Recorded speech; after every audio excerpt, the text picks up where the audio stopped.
Falo na quinta-feira, outubro, vai andando, dia 3, as eleições se aproximam e nós seguimos como humanidade fazendo aquilo que só a humanidade é capaz de fazer. Vendo as questões de guerra, né, o que está acontecendo no Líbano, pelos ataques de Israel, Gaza dizimada. Gaza não existe mais. Simplesmente não existe mais. 2 milhões e tanto de pessoas simplesmente não tem para onde voltar. Gaza foi destruída.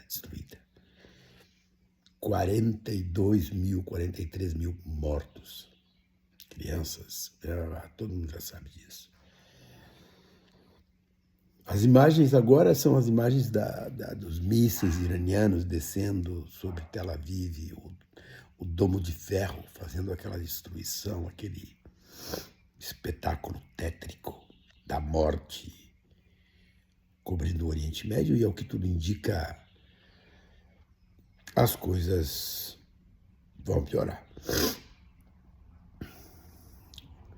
Eu gosto de ver as questões de política internacional, por vários motivos.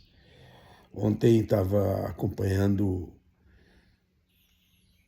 a sessão do Conselho de Segurança da ONU, com as falas da representação do Irã, Israel, Rússia, Estados Unidos, porque eu acredito que o discurso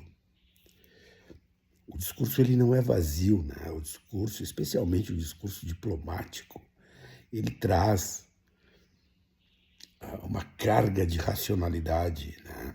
Muito estruturada, muito pensada.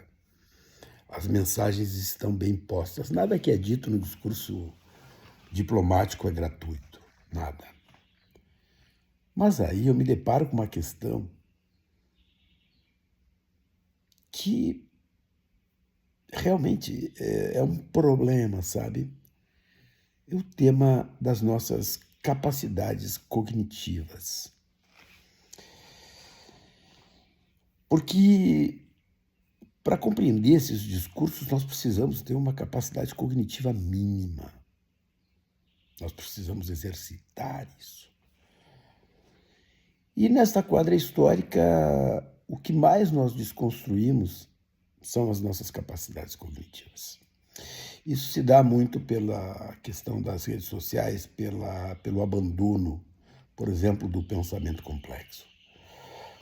A leitura de textos singelos, curtos, daquela mensagem que é intuitiva, isso desconstrói a capacidade que nós temos de produzir o raciocínio complexo, ou seja, de exercitar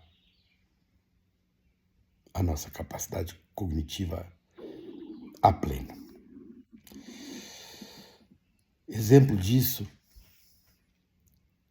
as eleições que nós estamos enfrentando. Veja o que está acontecendo no Rio de Janeiro. No Rio de Janeiro provavelmente deve ganhar o Eduardo Paes.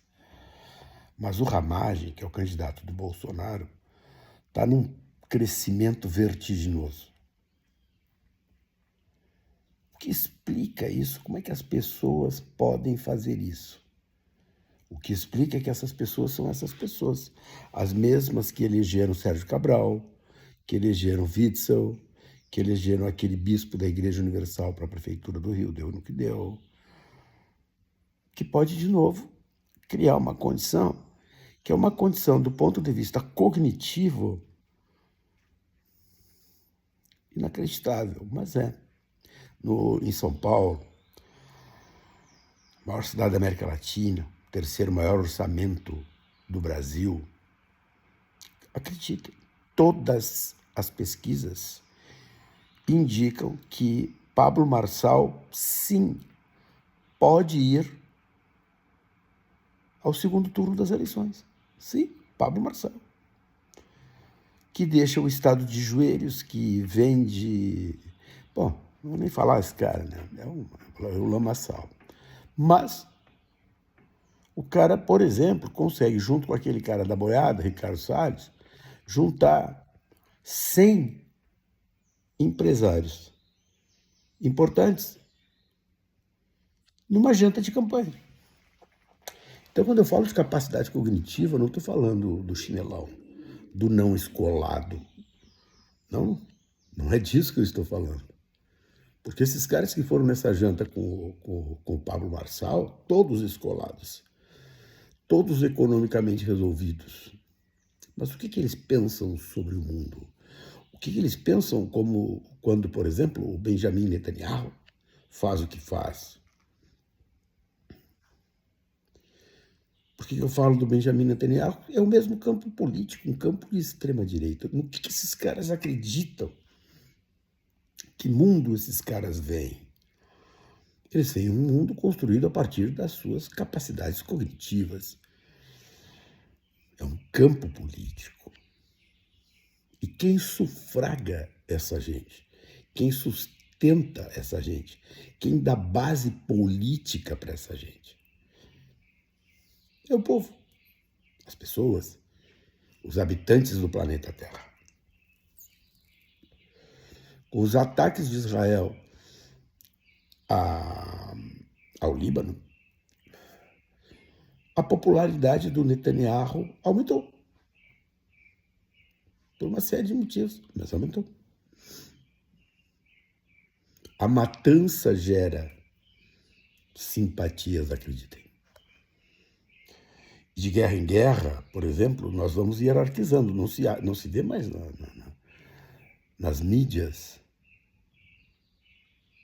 a tragédia de Gaza, a tragédia humanitária. Os caras dizimaram, terminaram com Gaza, não existe mais. A colonização sobre a Cisjordânia segue a milhão. A negação ao direito dos palestinos de terem seu Estado está cada dia mais explícita por um campo político que simplesmente é genocida. E nós estamos falando de quem? Do povo judeu? Não. Nós estamos falando de um campo político que domina o governo de Israel. O fanatismo religioso tomou conta do governo de Israel. É desse grupo de pessoas, concretamente, que nós estamos falando. E o que isso tem a ver conosco? Muita coisa. Partam para as nossas relações interpessoais. Existem pessoas que, porque não têm objetivo nenhum na vida, se dedicam a falar mal da vida dos outros. Nós sabemos disso. A tal de inveja, né? Aquelas pessoas que são fracassadas, né? Por exemplo, existem pessoas que vão na igreja, dá merda. Vai no colégio, dá merda. Vai no quartel, dá merda. Vai no supermercado, dá merda. E aí enche a boca para dizer que o mundo é um problema. Quando, na verdade, o problema é ela mesma. Porque onde ela está, sempre deu merda. E a justificação para isso sempre é a síndrome da vítima. Qual é a síndrome da vítima? Sou um fracassado porque o outro não fez aquilo que eu deveria ter feito. Ou seja, a responsabilidade sempre é do outro, nunca é nossa. Já diz o Galdério, quem não sabe para onde ir, não vai para lugar nenhum. A humanidade não sabe para onde ir. Só que no nosso caso, como humanidade, provavelmente, o lugar está definido. Quando não se sabe para onde ir, o caos, a hecatombe, é o destino. Quando tu olha para as pessoas que estão sendo escolhidas para comandar as nossas políticas públicas, que estão do nosso lado, e tu vê a sociedade que as escolhe a partir de um modo de ver o mundo, tu pode gerar uma dedução, sim, sobre o nosso destino. É impressionante isso. O mundo virou um mundo de crenças, de incapacidades cognitivas, um mundo de fé. O conhecimento cedeu à fé. Não deveria ser assim. Um abraço.